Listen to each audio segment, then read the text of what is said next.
Good morning everyone, সকলকে স্বাগতম জানাচ্ছি আবার একবার Tripura exam current jobs update official Facebook page এবং ইউটিউব চ্যানেল। সুপ্রিয় দর্শক, কালকে এটা নিয়ে সম্পূর্ণ তথ্য আপনাদেরকে দিতে পারিনি, আমি খুবই ব্যস্ত ছিলাম। তো আজকে এটা নিয়ে একদম ডিটেলসে আলোচনা করছি।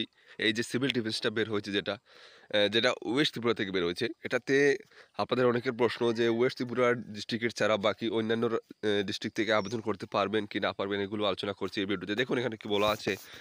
এত দ্বারা পশ্চিম ত্রিপুরা জেলার সংশ্লিষ্ট জনসাধারণ অবগতির জন্য জানানো যাইতেছে যে সিভিল ডিফেন্স ভলেন্টিয়ার্স দলের জন্য নতুন সদস্য নিয়োগের উদ্দেশ্যে সদর মহকুমা শাসকের উদ্যোগে প্রশিক্ষণ কর্মসূচির আয়োজন করা হয়েছে এবং এর মাধ্যমে পশ্চিম ত্রিপুরা জেলার সদর মহকুমার অন্তর্গত আগ্রহী স্বেচ্ছাসেবকদের নারী ও পুরুষ উভয়ই ইন্টারভিউয়ের মাধ্যমে নির্বাচন করা হবে। অর্থাৎ এখানে ক্লিয়ারলি বলা হয়েছে যে শুধুমাত্র পশ্চিম ত্রিপুরা জেলার সদর মহকুমার অন্তর্গত আগ্রহী, ঠিক আছে, নারী ও যুবক, নারী ও পুরুষ, অর্থাৎ শুধুমাত্র এইটাতে যেটা বের হয়েছে এটাতে শুধুমাত্র পশ্চিম ত্রিপুরা জেলার মানে নারী ও পুরুষ এরাই আপনারা আবেদন করতে পারবেন, ইন্টারভিউ দিতে পারবেন, বাকিরা পারবেন না, ঠিক আছে, অন্যান্য ডিস্ট্রিক্ট থেকে পারবেন না, এটা মাথায় রাখবেন।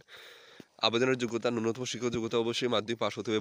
বয়স 18 থেকে 40 বছর। শারীরিক ও মানসিকভাবে সুস্থ থাকতে হবে। সমাজসেবামূলক কাজে আগ্রহী অবশ্যই থাকতে হবে। কি কি লাগবে আপনাদের সেখানে? 2 copy recent passport size photograph লাগবে, copy of Aadhaar card xerox লাগবে, কপি অফ পিআরটিসি লাগবে, copy of Madhyamik admit card এবং মাধ্যমিক পাস সার্টিফিকেট, এই দুটোটা লাগবে। ইন্টারভিউর তারিখ কবে কবে দেওয়া হয়েছে দেখতে পাচ্ছেন, যেমন 21/11/2025, 25/11/2025, 27/11/2025, 28/11/2025, 2/12/2025, 4/12/2025, এরকম করে করে আপনাদের লাস্টে 20/12/2025 পর্যন্ত আপনাদের ইন্টারভিউ নেওয়া হবে। স্থান কোথায় ইন্টারভিউ? দেখুন, সদর মহকুমা শাসকের কার্যালয়, কনফারেন্স হল, অফিস লাইন, আগরতলাতে হবে। সময় হচ্ছে 10:30 থেকে 2:30 পর্যন্ত আপনাদের ইন্টারভিউ চলবে, ঠিক আছে।